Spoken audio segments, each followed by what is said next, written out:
40টা বছৰ ধৰি শব্দযন্ত্ৰৰ সৈতে জড়িত হৈ থকা আমাৰ নাজিৰাৰে শিৱসাগৰ নাজিৰাৰ এজন বিশেষ ব্যক্তি, যি শব্দযন্ত্ৰ কেৱল অনুষ্ঠানত তেওঁৰ এই শব্দযন্ত্ৰ দিয়াৰ লগতে নহয়, সুন্দৰকৈ ঘোষক হিচাপেও তেওঁ যথেষ্ট পৰিচিত। আৰু তেওঁ যিদৰে 40 বছৰ ধৰি এইদৰেই শব্দযন্ত্ৰৰ সৈতে জড়িত হৈ অতি সুন্দৰকৈ নিজৰ জীৱন নিৰ্বাহ কৰাৰ লগতে নিজৰ পৰিয়ালটো সুন্দৰকৈ পোহপাল দি আছে। তাৰ সমান্তৰালভাৱে তেখেতে যিদৰে আমাৰ সমাজখনৰ বাবে অৱদান আগবঢ়াইছে আৰু এটা আমি যিহেতু মাইক ছেট বুলি কওঁ অনুষ্ঠানৰ বাবে, আমাৰ প্ৰতিটো অনুষ্ঠানত আমাৰ মাইক ছেটৰ প্ৰয়োজন হয়, শব্দযন্ত্ৰৰ প্ৰয়োজন হয়। আৰু এই শব্দযন্ত্ৰ অনিল গগৈ, হালোৱা গাঁৱৰ চকীমুখ অঞ্চলৰ হালোৱা গাঁৱৰ অনিল গগৈ সকলো অনুষ্ঠানৰ য'লেই নিমন্ত্ৰণ কৰা হয় তালৈ গৈ আৰু সুন্দৰকৈ ঘোষক হিচাপেও তেওঁ যিকোনো অনুষ্ঠানৰে ঘোষণা কৰে বা ঘোষক হিচাপেও তেখেতৰ বিশেষ পৰিচিত নাম আছে। আৰু তেখেতৰ যি জীৱন সংগ্ৰাম, কিদৰে তেওঁ প্ৰথম অৱস্থাৰ পৰা জীৱন সংগ্ৰাম কৰিছিলে, 60 টকাৰ পৰা কিদৰে তেওঁ অনুষ্ঠান আৰম্ভ কৰিছিলে, সেই সন্দৰ্ভত আমি তেখেতৰ পৰা জানিবলৈ চেষ্টা কৰিম। আৰু যিহেতু আমাৰ থলুৱা ব্যক্তিসকল যিসকল লোকে আমাৰ সমাজ জীৱনত আগবাঢ়ি যোৱাৰ ক্ষেত্ৰত তেওঁলোকে বিভিন্ন ধৰণৰ অৱদান আছে, তেওঁলোকক আমি আপোনালোকৰ আগলৈ আনিবলৈ চেষ্টা কৰিছোঁ। আৰু তাৰে এজন বিশেষ ব্যক্তি হৈছে হালোৱা গাঁৱৰ অনিল গগৈ। প্ৰথমে আপোনাক স্বাগতম জনাইছোঁ। আৰু প্ৰথমেই 1985 চনৰ পৰা যিহেতু আপোনালোকে দুই ককা ভাই মিলি শব্দযন্ত্ৰ আপোনালোকে এই ব্যৱসায় কৰিছিলে, এই সন্দৰ্ভত আপোনালোকৰ অভিজ্ঞতা কেনেকুৱা, কি ক'ব? আমি যেতিয়া সৰু এটি মাইক ছেট লৈ ব্যৱসায়টো আৰম্ভ কৰিছিলোঁ, তেতিয়া দুই এঠাইত আমি ৰাইজৰ পৰা মানে ঠেলা হেঁচাও খাইছিলোঁ। কেতিয়াবা চাউণ্ড ছিষ্টেমটোৱে মানে অসুবিধা দিলে ৰাইজে আহি অকণমান গালি গালাজো কৰিছিলে। আমি লাহে লাহে পৰ্যায়ক্ৰমে ব্যৱসায়টো আগবঢ়াই নিলোঁ। দুই এপদকৈ বস্তু কিনি ব্যৱসায়টো অকণমান ডাঙৰ কৰিলোঁ। মোৰ ভাতৃয়ে যেতিয়া অকলশৰীয়াকৈ তেওঁ ব্যৱসায়টো আৰম্ভ কৰি তেওঁ নগৰমুখী হ'ল।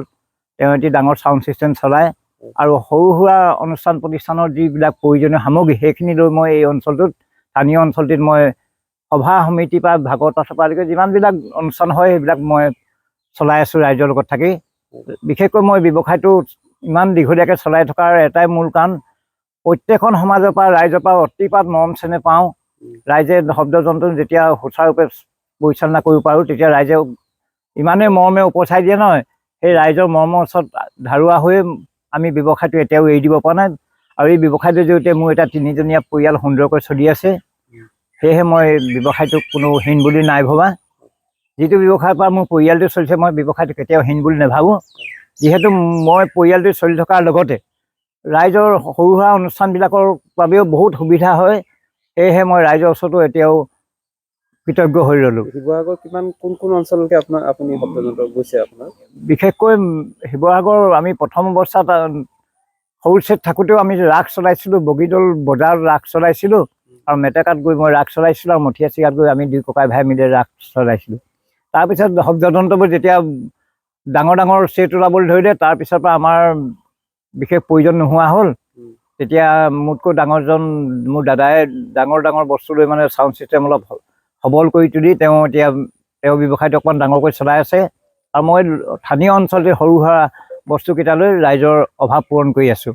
আজি এতিয়া 40 বছৰ হ'ল, তিতা মিঠা অভিজ্ঞতা সকলো আছে, তাৰ মাজতে কিবা ভাল লগা অভিজ্ঞতা আপোনাৰ বা বেয়া লগা অভিজ্ঞতা? বেয়া লগা অভিজ্ঞতা, যেতিয়া আমাৰ সৰু ছেটটো লৈ যেতিয়া গেলেকী অঞ্চলত আমি জয়মতী উৎসৱ চলাবলৈ যাওঁ, তেতিয়া শব্দযন্ত্ৰটোৱে অসুবিধা কৰে। জয়মতী কণ্ঠবিলাক মানে শব্দযন্ত্ৰই ভালকৈ টানি ল'ব নোৱাৰিছিলে। তেতিয়া হয়তো ৰাইজে আহি দম দিয়া বুলি কৈছোঁ আৰু মানে সেইটো এটা তিতা অভিজ্ঞতা বুকুতো ধৰিছিলে। যাহাই বুজি পালোঁগৈ, লাহে লাহে দুই এপদকৈ ভাল ভাল বস্তু কিনি চলালোঁ। প্ৰত্যেকখন সমাজত গ'লে ৰাইজে এখন গামোচাই মোক শব্দযন্ত্ৰটো ভালকৈ পৰিচালনা কৰাৰ বাবে আদৰণি জনায়। সেয়েহে মই প্ৰত্যেকখন সমাজৰ লগতে কৃতজ্ঞতা জ্ঞাপন কৰিছোঁ, সমাজৰ সকলো ব্যক্তিলৈ। আৰু ৰাইজৰ মৰম চেনেহতে মই এই ব্যৱসায়টো এৰি দিব পৰা নাই। আৰু স্বাস্থ্যই কোলালে মই যিমান দিন পাৰোঁ এই ব্যৱসায়টো চলাই যাম বুলি প্ৰতিশ্ৰুতি দিছোঁ। বৰষুণে সকলোতে আপুনি যোৱা দেখুৱা, আৰু তাৰ সমান্তৰালভাৱে আপুনি ঘোষক হিচাপে অতি সুন্দৰকৈ য'তেই মাইক ছেট আপুনি সংযোগ কৰে, তাৰ পাছতে কিন্তু আপুনি সুন্দৰকৈ ঘোষণাও কৰে, কি ক'ব? ঘোষণাটো আচলতে মই পূৰ্বতে কৈছিলোঁ, মই যেতিয়া এদিন মোৰ নিজৰ পৰিচয়টো কলেজীয়া জীৱনত নৱাগত আদৰণি দিবলৈ কৈছিলে, মই সেই দিনটোত মাইক্ৰফোনৰ আগত কথা ক'ব নোৱাৰিলোঁ। মই এনেকুৱা ধৰণৰ এটা ভয় লগা কঁপনি আহিলে, মই সেইদিনাৰ পৰাই এটি মনতে সংকল্প লৈছোঁ যে ভৱিষ্যতে মই মাইকত কথা কৈ ঘোষণা কৰি পোৱা অন্তত হ'ব লাগিব। সেই সভা সমিতিত গ'লে ৰাইজে কয়, আপুনি আমুকক নিমন্ত্ৰণ এটা কওকচোন, আমুকটো কওকচোন, সভাখন আমুকত হ'ব বুলি কওকচোন, আমুক মন্ত্ৰীজন আহি আছে বোলে, আপুনি ৰাইজক জনাওকচোন। সেইদৰে কওঁতে মোৰ এই অভ্যাস হ'ল। আৰু আজিও মই এই ঘোষণাটো কৰিবলৈ এয়া নাই, এটা মানে নিচাই হৈ গ'ল আৰু মই ঘোষণা কৰিহে মাইকত ভাল পোৱা হ'লোঁ।